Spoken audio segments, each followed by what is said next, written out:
Hello, hello, hello, hello again. It's story time.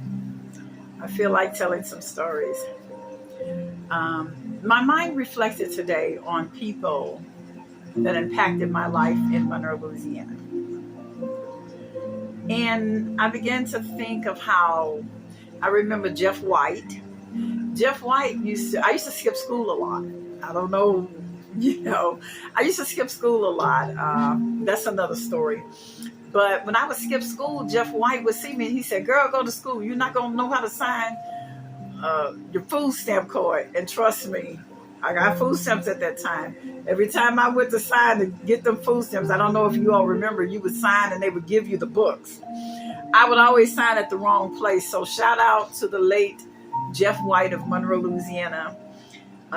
He impacted my life. Sometimes when people are kind of pulling your coattail and saying, "Hey, go to school, do this and do that," they're not being mean. They're speaking life into you. They're speaking positive things in you that later on you may not realize it, but as I got older, I realized that this guy was really being motivating to me. He was really being positive to me. I don't know who's impacting your life and who's being positive. I remember Miss Orangey B, her name was Orangey B, but we called her Orangey D. I'm talking about over on the lane, the Burjohn Lane. I grew up in that area.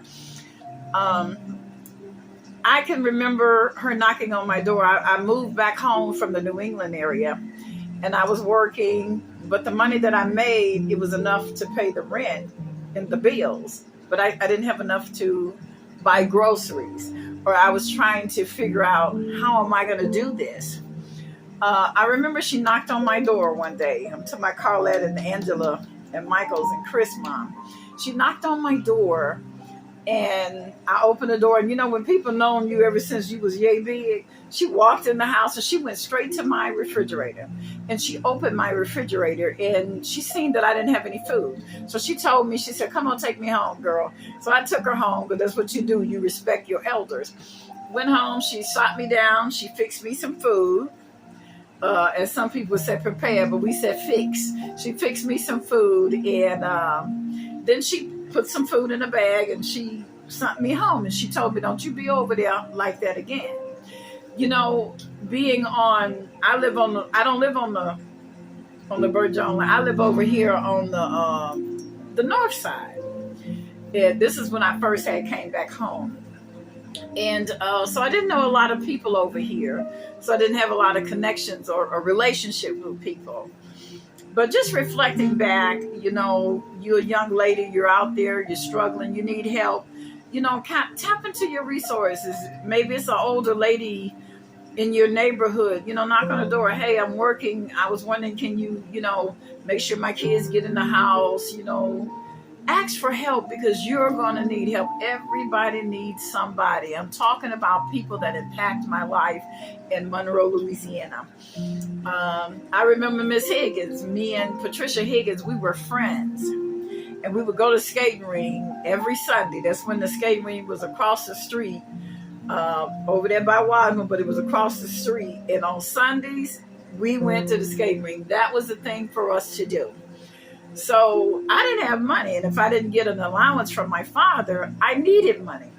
So Pat would ask her mom, which is Miss Millie Higgins, God rest her soul, to pay my way, because she wanted to go, and Pat wanted me to go with. When you have friends, you want to share things with them. She wanted me to go with her. So her mother a lot of times would pay my way into the skating ring, and sometimes she fussed a little bit. She said, "Go ask her mama why ours got to pay." I go on around there and ask Muddy, me and Pat got to go to the skating ring. "I need you to pay it." She said, "How much it is?" And I made sure I get enough so me and Pat could have some money to go. Not just enough for me, but for her. But we have gotten away from that. It's like me, my foe, and no more. But your friends want to share things. Your children want to share things with their friends. Maybe you can't afford it. Kind of talk to the mom and say, "Hey, let's kind of get some kind of agreement where I'll pay maybe one time or you pay the next time." We need to come on and start talking to one another, because we are losing our community and we're losing our young people. We're using them to drug violence. We're losing them to gangs, and we need to talk. And we need to come together as a community. Who impact your life? Who helped you when you were younger? Not only Miss Minnie Higgins, like I said, when I moved back home to Monroe, I found out where Miss Minnie was living at, and I would go and visit Miss Minnie. I said, Miss Minnie, you remember me? She wouldn't remember me. But I was just sit there on the porch and talk with her, and and we would be talking about different things that she did remember. And I would ask her, Miss Minnie, you need anything? Do you need it? It didn't matter what it was. If she needed it and I had it, it's not that she needed me to do anything, because Miss Minnie had a lot of kids. Miss Higgins had a lot of children. But the fact that she invested in me, she sold into me. And I remember that when I was a kid. So it's only right, and it's only my duty to invest back into Miss Minnie, because now at that time she was older. And so I would go and get her whatever she wanted. Now, of course, when I come back, she's trying to give me money. No, you're not going to give me any money, because you've already given me enough when you loved me and cared about me enough to let me into your home, to visit your daughters, because, you can't just let any and everybody in your home. And I remember that. So kudos to Miss Minnie Higgins. And, Ma Becky and Miss Big Baby over there on Wood Street. When my sisters and brothers went to school, I went across the street to Ma Becky's house, and that's where I stayed till my siblings came back home. But even in my adult life, Ma Becky, not Miss Big Baby, I would go visit her and get that wisdom. Because I'm home. My mom was in the New England area. I'm back here now. And if I need stuff, I could go and ask Miss Big Baby. And guess what? If she had it, I was going to get it. So we don't want to look over our elderlies. We want to help them. We want to look out for them. It doesn't matter if they're not your blood, but they treated you like you were their blood. They treated you like family. So where have we gotten to a place where we don't treat them the same way? Now, if you treat me like family, I'm going to treat you like it. And then I may extend my hand. You see a young lady working, trying to make it, look out for them kids.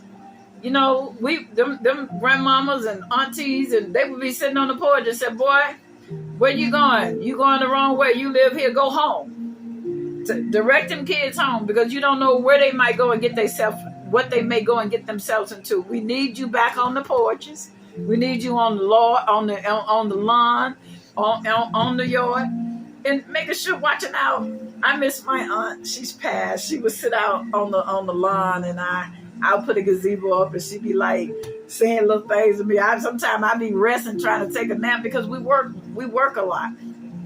And so I'll be trying to rest, but she come and tell me, the police down there, I'll tell you what's going to happen. And that meant something to her. I wasn't concerned, but it meant something to her. Take time out with your elders, with the elderly people in your community. Check on them. You have a vehicle. You have money. You got an income coming in. Go knock. I go and knock and check on my elders. Knock and say, hey, I hadn't seen you in a while. How you doing in there? I don't go in their house. I stay on the outside. How you doing in there? You need anything? I'm going to the store. You need something? You need me to pick up something for you? This is what we need to do. Who do you appreciate? Who made a difference in your life? Who impacted your life? Now I'm going to Massachusetts. I have my spiritual daughter, Prophetess Joyce Vaughn, who believed in me, supported me, loved me, called me, and vice versa. See, you can't just put into a person without them putting back into you. The fact that they respect you enough to listen to you says volumes and speak volumes about you. Who impact your life? My brother Kenny, I can call him now. My vehicle's down. I can call him and say, hey, I need to go do this and I need to go do this. Guess what? He gonna tell me, come get this truck. Come get this car. I appreciate that. You don't have to do it. He has his own family, but I appreciate my brother. Some people call him Mr. Big Body. That's my brother Kenny. And I love him and I thank him. My spiritual daughter, Prophetess Joyce, don't let a birthday, I get a birthday, I'm getting a card from her. Don't have to have no money. The fact that she, and they be beautiful cards, and she can't even afford it, but the fact that she took the time to buy me a birthday card. Sometimes that may be the only thing I get. Guess what? I'm grateful and I appreciate you. You impact my life. You have made a difference in my life. My daughter, who when I don't feel like getting up doing this, I can call her. Sometimes I be like, oh, I got to go to the store. My car ain't working now. My car is broke down. So now I got to get on Ned and Jed, as they say. I got to put one foot in front of the other. Guess what? A lot of times she'll say, Mom, I'm going to go to the store. I'll say, hey, oh, good, I don't have to go. So can you, here's some money, pick this up for me. Pick it. Sister McDade, when I go and she see me out, she be like, hey, where you going? You going home? I'll give you a ride home. I'm thankful for that. I'm appreciative for that. My friend Evangelist Patricia Giles in Massachusetts, listen, encouraging anytime I need her. She's there for me. When I go to Massachusetts, she come picks me up, hang out with me. That means something to me.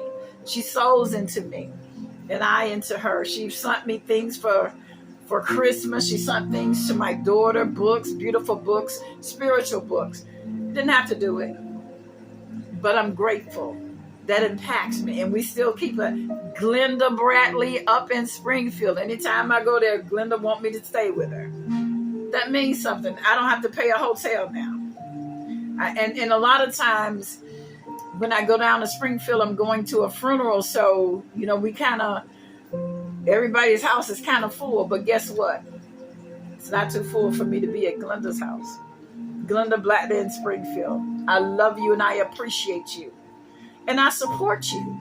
Come on, let's support one another. I don't know who have impacted your life. Monroe, I don't know who impacted you. I don't know who's spoken to your life. But I can think of many people and many things. Maybe I didn't call your name this time.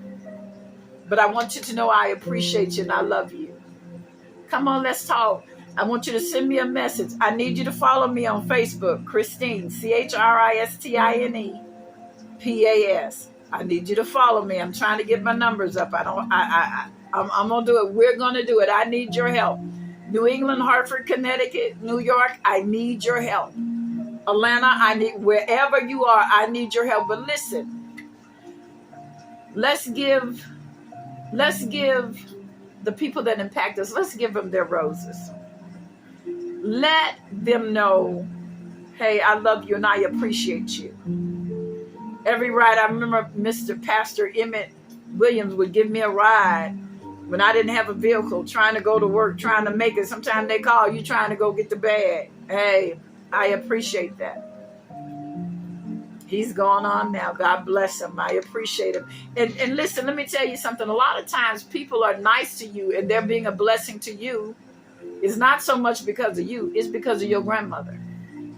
It's because of your aunt or your mother, your father that helped them and that invested in them.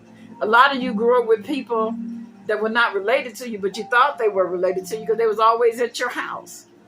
See, I grew up in a time when, yes, we talked about, there was talk and gossip, but if your lights was off or your water was off, guess what? Mama would say, y'all, put water in that bucket and take it over there to Miss Sally. And you did it. You didn't question. You just knocked on the door and said, whoever opened it, ask for her or give it to the big boy. You did that. We got to get back there. A woman got a bunch of kids. Maybe they always borrowing. Guess what?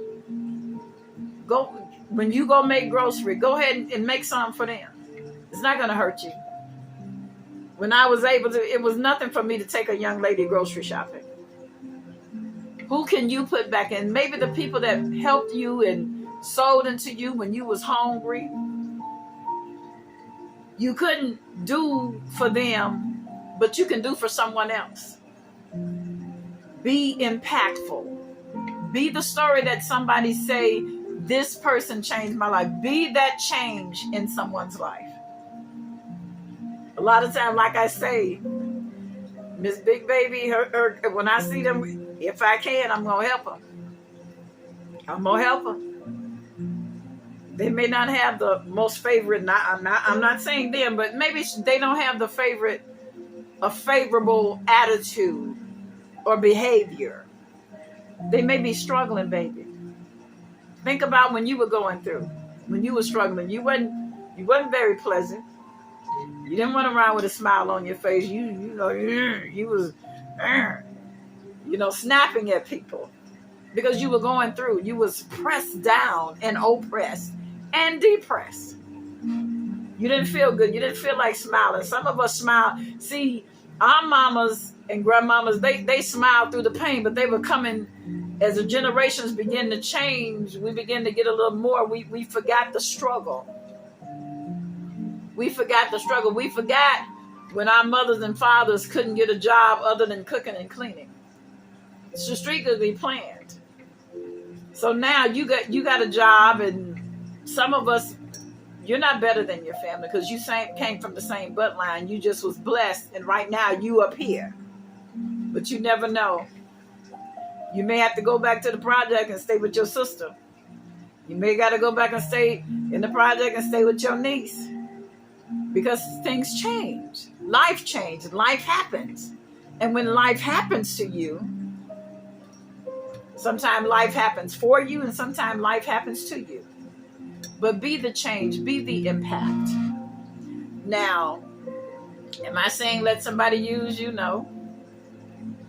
I remember I was coming home one day. I was driving, and a young man that I went to school with, the Lord told me to look in the mirror. I looked, and he saw me, but basically he was going in the garbage can, getting him some food. I know. In the garbage can? Yes. He was going in people's garbage cans. Some of my neighbors down the street, getting him some food. When he saw me, he stopped. He just stood there and be still. So the Lord told me to pull up, and I pulled up, and I got where he didn't know that I was still on that street. And I tell you, to this day, it still hurt me to my heart that young man took a plate, one of them styrofoam plates. I don't know if he had it with him or he got it out the garbage can, but he was taking food out of the garbage, putting it in that styrofoam plate. That broke me. That broke me. That touched me. And God touched my heart that day, because I'm like, I work hard. So I understand the bitterness that comes with, I get out and grind and I work hard so they can do it too, but maybe they're not able to. Mentally, physically, maybe they have a drug problem. Maybe it's a mental problem. Maybe they have a record that they can't go get a good job and they're tired. They know they're better than the jobs that they're getting. They're better than that. Maybe they're down on their luck. Be that change. Be that change. I need you to be that change. The Lord told me, when the Lord showed me him, because again, my mentality was they need to get up and go to work. I came in my house. I love to grill out. Anybody that really know me, I love to grill. I'm going to grill me some steaks, some ribs, some chicken. I'm going to grill. And some of them garlic sausages, Mr. T, garlic sausage. They are so good. You need to try them. And the Lord began to talk to me. When I get tired of food, I would throw it away. I went in there and took some food and warmed it up and put it on a plate and put some foil, and I went and found him. And I gave it to him. Whether he ate it or not, that's not my concern. I did what the Lord told my heart to do. I did what was required of me. When I was hungry, they fed me not. When did I see him hungry? When I saw that man. When I saw my brother going in that garbage can, getting that food. Jesus say, when you saw him hungry, I saw that. So I had to do something. And I noticed when I gave him that food, blessings just started coming to me. Light bulb came on. Oh, okay. Yeah, I'm getting some. Give and it shall be given back. Give and it shall be given back. I didn't give it to him in expecting anything back, but that's the law of giving. If you give, you gonna get. You reap what you sow. Whatever you put in, you're gonna get out. We still talking about who impacted your life. Who impacted your life? Somebody, maybe you was out there on drugs. Somebody let you come in. I remember letting people come to my house, take a bath, and getting the rest. They told me I've been out there for 3 days. I didn't understand that, but because I wasn't in the drug world. But I knew that my ministry could help them. See, all ministering ain't standing behind a roster preaching. You preach with your life, and you preach with your action, and you preach with your love. You minister with your love. Minister with your love. Minister with your love. With loving kindness have I drawn thee. So I went from giving him food, now I was giving other people food. Then I came across this program that was giving away plates. I would get a lot of plates and bring them over here to my community. Yes, I would get bitter during the process because people coming up asking me for plates that don't like me, don't speak to me. I had to swallow that. I had to be the change. I had to be an impact. Because maybe everybody don't know how to receive. Everybody don't know how to receive. Some people grew up different. They don't know how to say thank you because nobody said thank you to them. They don't know how to tell you that they love you and they appreciate it. Some of you are growing up in a household, nobody's telling you that they love you. I love you. I love you. I love you. I love you. You messed up, you grew up, you didn't raise your children, you was out chasing other women or busy being self-sufficient, busy being selfish. Now you're in a nursing home and no one is coming to visit you. See, what you do now will affect your future. I know in my heart that somebody's going to come and say, hey, that black woman right there, she helped me. She impacted me. Help your family, but also help people that's outside of your family. Because you don't know when that person or that person's child is going to meet your child out there in them streets and say, oh, you so-and-so and so's daughter. You so-and-so and so's child. I have childhood friends that I grew up with. Every time I see them, I love them. I love them. Rosetta Moore, love you. Florine Everett, love you. I don't see them every day. Don't talk to them every day, but I love them. I love you. The Joneses, the Ricks, the Rolls, love them. Love you when I see you. A lot of these people, I remember when Bobby Rowe, I think something was off. I remember Miss Bobby Rowe brought food to our house. Knocked on the door and just walked in. You open the door, they walk in. Sometimes they didn't. Sometimes they knock and just come on in and put food on the table and walk out. I remember those times. I remember that. That's the community in the neighborhood I grew up in. Them women would be, a lot of them women, baby, they be toasted, drunk. They be toasted on the weekend, but they got up on Monday, baby, they got up Monday and went to work. Them women and them men, some of them men be drunk. The kids, we had to go get them and help them walk home. We had to walk them home, but you know what? They went to work. They pushed through. Whatever the pain and the disappointment. No, they didn't like their job. And they knew that they can do better, but they did that so that you didn't have to do it. They mopped and cleaned floors. They would leave early in the morning before the sun come up. And when you seen mom and dad, it was at night.